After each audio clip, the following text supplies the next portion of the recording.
Para naman sa ating pabaang Pamba-Good Night, Pinoy Henyo with a Twist. Yan ang entry ng magkakaanak sa San Miguel, Bulacan. 2, 1, go! Tao. Hindi. Bagay. Hindi. Hayop.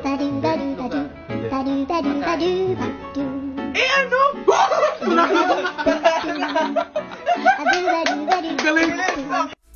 Ang nanghulay ang mismong uploader. Kwento niya, naglalaro silang Pinoy Henyo sa kanilang reunion. Lagi niya raw kasing sinasabi ang salitang, ano? Kaya ito ang inilagay ng kanyang pamangkin. Nahuhulaan niyang word. Sumakses naman ang trip ng magkakaanak. Mga kapatid, Ed Lingaw po, maging maalam at may pakialam sa mga napapanahong balita sa ating bansa. Para sa mas malilimang pagtalakay at paghimay sa mga issue at headlines, mag-follow at mag-subscribe sa social media pages ng News 5.